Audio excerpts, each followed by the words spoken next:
नमस्ते, जय हिंद, जय भारत। साथियों, लाइव स्ट्रीट भारत में आपका स्वागत है। और आप ये जो कार्यक्रम देख रहे हैं वकील साहब, इसमें बीच में कुछ दिनों के लिए मैं नहीं आ पाया। आप लोग बुलाते रहते हैं, हर शनिवार और रविवार मैं आपके बीच में होता हूं, इसलिए बीच में रिकॉर्डिंग पूरी कुछ दिन के लिए रुक गई थी। आज हम आपसे बात करेंगे आर्टिकल 29 और 30 के बारे में। आर्टिकल 29 और 30 में एक माइनॉरिटी शब्द उपयोग हुआ है। पूरे भारत के संविधान में माइनॉरिटी शब्द केवल और केवल आर्टिकल 29 और 30 में यूज हुआ है, लेकिन माइनॉरिटी कौन होगा यह कहीं डिफाइन नहीं किया गया है। न भारत के संविधान में माइनॉरिटी डिफाइन है, न किसी कानून में माइनॉरिटी डिफाइन है। लेकिन आप जानते ही हैं कि माइनॉरिटी कमीशन भी चल रहा है, माइनॉरिटी अफेयर मिनिस्ट्री भी चल रही है। माइनॉरिटी कमीशन सेंट्रल में भी चल रहा है, राज्यों में भी चल रहा है। माइनॉरिटी अफेयर मिनिस्ट्री सेंट्रल में भी चल रही है और राज्यों में भी चल रही है। कौन माइनॉरिटी है किसी को नहीं पता, न संविधान में लिखा न किसी कानून में लिखा। बस minority commission, minority affair ministry चल रही है। मेरा यह कहना है कि क्या भारत में माइनॉरिटी और मेजॉरिटी की जरूरत है क्या? जो देश सेकुलर देश है, जिसके संविधान का आर्टिकल कहता है कि सब लोग समान हैं। आर्टिकल 15 कहता है जाति, धर्म, भाषा, क्षेत्र के आधार पर भेदभाव नहीं करना है। आर्टिकल 16 कहता है सबको समान अवसर देना है। आर्टिकल 29 इसी संविधान का कहता है कि किसी से कोई भेदभाव नहीं किया जाएगा। आर्टिकल 19 कहता है 19 कि देश में सभी नागरिकों को कहीं पे जाके बसने, किसी भी तरीके का अपना रोजगार शुरू करने का भी अधिकार है। तो अगर आप संविधान को देखें तो संविधान तो कोई भेदभाव करता ही नहीं है। और बेसिक अगर आप आ जाओ, संविधान संविधान, ऐसा विधान जो सब पर समान रूप से लागू हो, उसको कहते हैं संविधान। संविधान अलग चीज है, कॉन्स्टिट्यूशन बिल्कुल अलग चीज है। जैसे धर्म अलग है, रिलीजन अलग है। धर्म के लिए कोई शब्द नहीं है तो हमने रिलीजन को अडॉप्ट कर लिया। ऐसे संविधान अलग चीज है, कॉन्स्टिट्यूशन अलग चीज है। संविधान के लिए कोई शब्द नहीं है तो हमने कॉन्स्टिट्यूशन अडॉप्ट कर लिया। एक्चुअली संविधान दो शब्दों से बना है, समधन विधान बराबर संविधान। ऐसा विधान जो सब पर समान रूप से लागू हो, उसको कहते हैं संविधान। तो सवाल यह है कि क्या भारत में माइनॉरिटी मेजॉरिटी की जरूरत है? मेरा अपना मानना है कि भारत जैसे देश में, सेकुलर देश में, जहां आर्टिकल 14 कहता है सब नागरिक समान, आर्टिकल 15 कहता है भेदभाव नहीं करना, आर्टिकल 16 कहता है सबको समान अवसर देना, आर्टिकल 19 कहता है कि आप कहीं पे भी जाके बसिए, कहीं पे अपना रोजगार शुरू करिए, कोई भेदभाव नहीं होगा, वहां पे माइनॉरिटी मेजॉरिटी का कॉन्सेप्ट ही नहीं होना चाहिए। तो सवाल यह है कि आर्टिकल 29-30 में भी क्यों आया? आर्टिकल 29-30 में माइनॉरिटी शब्द इसलिए आया था कि देश का विभाजन हुआ। विभाजन के बाद यह संविधान बनना शुरू हुआ। कुछ लोग यहां पे रह गए थे। भाई, विभाजन के बाद भारत हिंदू राष्ट्र तो नहीं बना। मुस्लिम्स तो चले गए पाकिस्तान।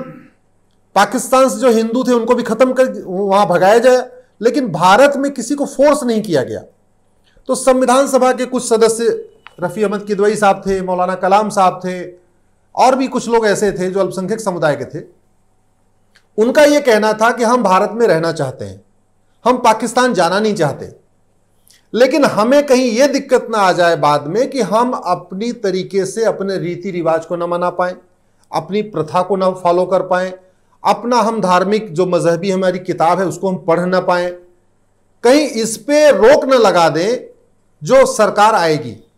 उनका यह कहना था कि चूंकि धर्म के आधार पर विभाजन हुआ है, लोगों में गुस्सा बहुत ज्यादा है, हिंदू यहां मेजॉरिटी में है, तो स्वाभाविक सी बात है सरकार हिंदुओं की बनेगी, हिंदुओं की सरकार बनेगी। और ये जो धर्म के आधार पर विभाजन हुआ है, इसके गुस्से के कारण कहीं ऐसा ना हो कि आने वाली सरकार हमें अपना रीति रिवाज भी फॉलो न करने दे, अपनी किताब न पढ़ने दे, अपनी बाइबल न पढ़ने दे, अपनी कुरान न पढ़ने दे, अपने बच्चों को बाइबल कुरान न पढ़ाने दे।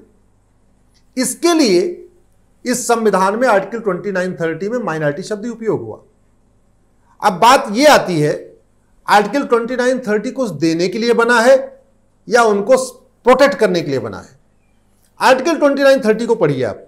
मैं आप सबसे आग्रह करूंगा कि आर्टिकल 29-30 को गूगल करके जरूर पढ़िए, क्योंकि जो सेकुलरिज्म के नाम पे पाखंड चल रहा है, जब तक आप पढ़ेंगे नहीं, आप समझेंगे नहीं किस तरीके से देश में मजाक बनाया गया हुआ है। आर्टिकल 29 और 30 कुछ देने के लिए नहीं बना है। आर्टिकल 29-30 केवल प्रोटेक्ट करने के लिए बना है। क्या कि भाई ठीक है, आप अपना बाइबल पढ़िए, आप अपना कुरान पढ़िए, आपको कोई डिस्टर्ब नहीं करेगा, इसके लिए बना हुआ है। आर्टिकल 29 और 30 भारत में माइनॉरिटी कमीशन खोलने के लिए नहीं बना है। आर्टिकल 29-30 भारत में माइनॉरिटी अफेयर मिनिस्ट्री खोलने के लिए नहीं बना है।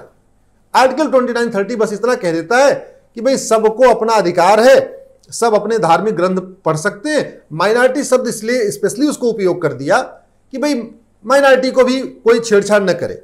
इसको आप ऐसे समझ सकते हैं, हमारे आपके घर में मान लीजिए 5 लोग परिवार में हैं, 5 लोग हैं, 8 लोग हैं, कोई एक बच्चा बीमार है, कमजोर है,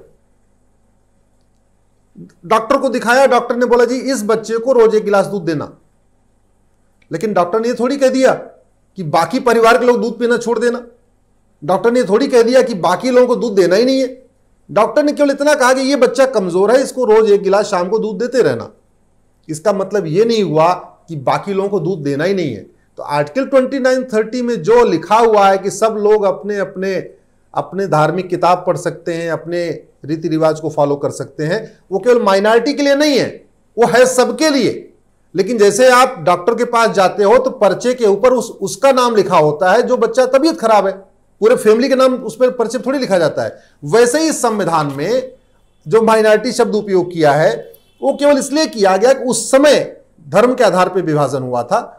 यह चिंता थी कि कहीं माइनॉरिटी के ऊपर कोई कहर न ढाए, माइनॉरिटीज के ऊपर लोग हमला न बोले, उनके रीति रिवाज पर न हमला बोले, इसलिए दिया गया। माइनॉरिटी कमीशन खोलने के लिए, माइनॉरिटी अफेयर मिनिस्ट्री के लिए बिल्कुल नहीं। अब क्या आज की डेट में इसकी उपयोगिता है क्या? आज की डेट में मेरे हिसाब से माइनॉरिटी मेजॉरिटी के डिवीजन की जरूरत नहीं है, और इस पे सुप्रीम कोर्ट भी कह चुका है।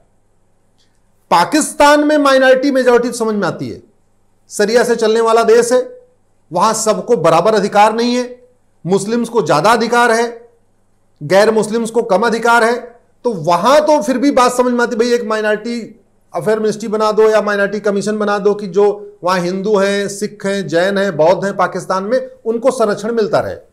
क्योंकि जो शरिया में मुस्लिम्स और गैर मुस्लिम्स को बराबर नहीं माना गया। पाकिस्तान के संविधान में देश के सभी पाकिस्तानियों को बराबर इक्वल राइट नहीं है, इसलिए वहां माइनॉरिटी समझ में आती बात, वहां माइनॉरिटी अफेयर मिनिस्ट्री समझ में आती बात। बांग्लादेश शरिया से चलता है, शरिया से चलता है तो सबको बराबर इक्वल राइट नहीं है। बांग्लादेश के संविधान में बांग्लादेश के सभी नागरिकों को इक्वल राइट नहीं मिला हुआ है, तो वहां पे भी माइनॉरिटीज को अलग से प्रोटेक्ट करने की जरूरत है, अलग से उनको संरक्षण देने की जरूरत है। ऐसे जितने भी देश सेकुलर देश नहीं है, अपने वो पर्सनल लॉ से चलते हैं, चाहे वो बाइबल से चल रहे हो या कुरान से चल रहे हो, शरिया से चल रहे हो या किसी और से चल रहे हो, वहां तो माइनॉरिटी मेजॉरिटी का कॉन्सेप्ट समझ में आता है।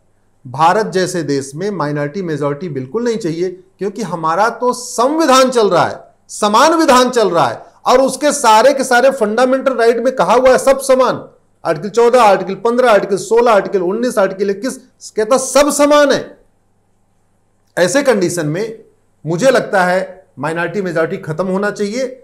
और ये माइनॉरिटी मेजॉरिटी के बारे में सुप्रीम कोर्ट 2005 में बाल पाटिल केस में कह चुका है। 3 जजों की बेंच ने, जस्टिस धर्माधिकारी ने जजमेंट लिखा था, उसमें भी कहा था सरकार जितने जल्दी हो सके इस माइनॉरिटी मेजॉरिटी के विभाजन को रोके। धर्म के आधार पर बंटवारा पहले ही हो चुका है, ये धर्म के आधार पर माइनॉरिटी मेजॉरिटी एक नए विभाजन की नींव तैयार कर देगा। ये सुप्रीम कोर्ट का जजमेंट है 2005 का। इसलिए मैं आप सबसे आग्रह करता हूं, इस विषय पे जितने ज्यादा हो सके आप चर्चा करिए। अभी हम आपके सामने जो बातें रख रहे हैं इसको कम से कम 10 लोगों तक पहुंचाइए। इस वीडियो को, इस लिंक को अपने सांसदों को फॉरवर्ड करिए, अपने विधायकों को फॉरवर्ड करिए, अपने पसंदीदा नेताओं को फॉरवर्ड करिए, उनको ट्विटर पे टैग करके ट्वीट करिए, अपने फेसबुक पे शेयर करिए। इस पे जितनी ज्यादा चर्चा होगी उतना ही मुझे लगता है जल्दी इस मामले का समाधान होगा। हमने ऑलरेडी चैलेंज कर दिया है, मैंने माइनॉरिटी कमीशन को भी सुप्रीम कोर्ट में चैलेंज कर दिया है, माइनॉरिटी अफेयर मिनिस्ट्री को भी चैलेंज कर दिया है, लेकिन आप लोगों का सहयोग बहुत जरूरी है। आप लोगों के द्वारा जन जागरण करना बहुत जरूरी है। एक बार फिर से किसी नए विषय के साथ आपसे चर्चा करेंगे। वकील साहब को आप सब्सक्राइब कर लीजिए, ला स्ट्रीट भारत से जुड़े रहिए। बहुत सारे केवल वीडियो के साथ ला स्ट्रीट भारत पे आजकल आर्टिकल्स भी बड़े अच्छे अच्छे आते हैं, लीगल नॉलेज के लिए बड़े अच्छे आर्टिकल्स आते हैं, उनको भी पढ़िए, उनको भी शेयर करिए। फिर मिलेंगे। जय हिंद, जय भारत।